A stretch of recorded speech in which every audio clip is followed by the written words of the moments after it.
रूस के खिलाफ न्यूक्लियर हथियारों का इस्तेमाल किया जा सकता है, ये धमकियां दी जा रही है वेस्टर्न वर्ल्ड की तरफ से, और ये बातें बार बार कही जा रही है। नेटो का नाम भी प्रेसिडेंट पुतिन ने यहां लिया। किस अंदाज में कहा, क्या कहा, इसको जरा यहीं पॉज रखते हैं। मैं अपने मेहमानों से आपका परिचय करा देता हूं। मेजर जनरल विशंबर दयाल हमारे साथ आज की इस चर्चा में जुड़ रहे हैं।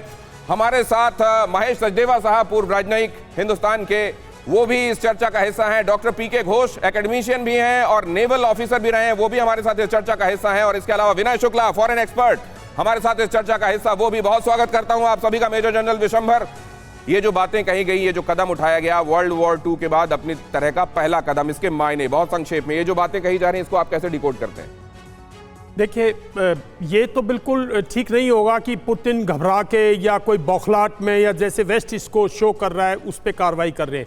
लेकिन जरूर है कि पुतिन इज्यूम से जब फोर्सेस विड्रॉ किए तो कंसर्न्ड होंगे और अपनी डिफेंसिव लाइन को रिटेन ना करने की उन्हें ज़रूर चिंता होगी।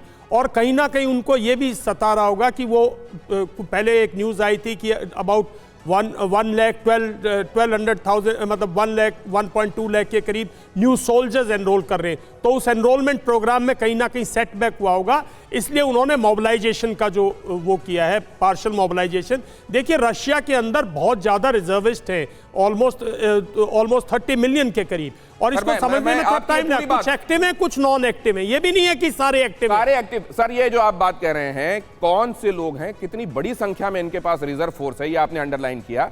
लेकिन पुतिन जो कह रहे हैं उसको फिलहाल हम उनकी बातों को डिकोड करना चाहते हैं, और क्या नहीं कहा उन्होंने वो भी समझना चाहते हैं। जरा इसको आगे बढ़ा सकते हैं क्या प्लीज? अगर हम ये दिखा सकें कि अगले हिस्से में क्या महत्वपूर्ण बात उन्होंने कही है। अब जरा ये समझिए, इसको यहीं पर पॉज रखिए। कई ऐसे हैं जो नेटो देशों के पास नहीं है, हमारे पास बहुत विध्वंसक हथियार हैं। महेश सचदेवा साहब, क्या कहना चाहते हैं वो? मेरे ख्याल से इसको एक अलग परिप्रेक्ष्य में देखा जाना चाहिए। एक तो ये है कि वो अपनी डोमेस्टिक ऑडियंस को, अपने देश के लोगों को ये भरोसा दिलाना चाहते हैं कि रूस को जो भी सेटबैक हुआ है वो अस्थाई है और उसका इलाज किया जा रहा है, स्थिति नियंत्रण में है और रूस का पलड़ा भारी है या भारी होने वाला है। स्थिति नियंत्रण में है, रूस का पलड़ा या तो भारी है या होने वाला है, ये बात वो बताना चाहते हैं। और ये डोमेस्टिक ऑडियंस के लिए ज्यादा बड़ा संदेश है, ये बताना कि नेटो हम पर भारी नहीं पड़ सकता, हम नेटो से बहुत आगे हैं। और क्या कहा गया है, प्रेसिडेंट पुतिन ने क्या कहा है जो अहम है, क्या कहा है जो नहीं कहा है, उसके साथ साथ उसको देखा जाना चाहिए। मैं ये मजाक नहीं कर रहा हूं। अगर हमारी संप्रभुता पर खतरा है तो हर एक वो साधन जो रूस के पास उपलब्ध है हम अपनी सुरक्षा के लिए इस्तेमाल करेंगे, और मैं ये मजाक नहीं कर रहा हूं। अब जरा इसको समझते हैं, पीके घोष साहब।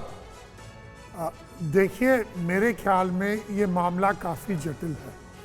वो एक सटल न्यूक्लियर थ्रेट दे रहे हैं, अभी खुलेआम से न्यूक्लियर थ्रेट नहीं दे रहे, क्योंकि वो काफ़ी प्रेशर में है इंटरनली और एक्सटर्नली।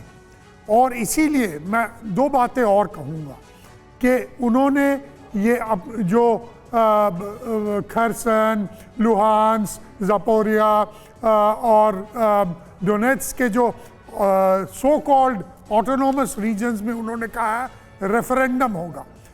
अगर 23 सितंबर से शुरू होगा 27 सितंबर तक, अगर ये रेफरेंडम होता है, वेस्टर्न कंट्रीज ने कहा हम नहीं मानते, लेकिन अगर ये रेफरेंडम होता है और वो रशिया के साथ जुड़ने का मानते हैं, अभी आप सोचिए ये अगर जुड़ जाए रशिया से तो वो रशियन सॉवरेन टेरिटरी बन गए। ये महत्वपूर्ण बात समझिए पीके घोष साहब, माफ कीजिएगा आपको इस तरीके से रिबट कर रहा हूं, लेकिन ये अहम बात समझिए कि अगर खैरसॉन, अगर ज़ैपोरिज़िया, अगर एलपीआर और डीपीआर, ये यहां के, और आप जानते हैं डोनेट्स्क और लुहांस्क को तो फ्री कराने की बात करने के साथ ही स्पेशल मिलिट्री ऑपरेशन शुरू किया गया था। अगर इनको रूस की टेरिटरी रेफरेंडम के बाद मान लिया जाता है तो ये रूस की सॉवरेनिटी के अंदर आने वाला उसका हिस्सा होगा, और इस पर किसी तरह का हमला, रूस पर हमला माना जाएगा। इसका मतलब ये कि यहां पर जो कहा गया उसको कई अर्थों में समझने की जरूरत है, और मैं ये मजाक नहीं कर रहा हूं, ये बात आखिर में जोड़ना। विनय शुक्ला सर।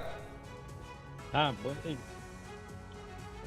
बात यह है कि ये स्थिति बिल्कुल ही मतलब निर्णायक दौर पे पहुंच गई है, क्योंकि वहां पर जो रेफरेंडम होगा उसकी वजह से जो है वो रूस की जो है की टेरिटरी हो जाएगी और रूस उसकी रक्षा के लिए जो है कोई भी हथियार यूज कर सकता है। रूस के पास जो है काफी डिप्लॉयड जो हाइपरसोनिक वेपन्स हैं वो हैं, पर ये एक बात ध्यान में रखनी चाहिए हमें कि जो ये 7 महीने पूरे हो जाएंगे इस सारी उस ऑपरेशन को, उसमें ये है कि एक जो भारत को भी उसमें सीखना पड़ेगा कि without boots on the ground in proper numbers you cannot attain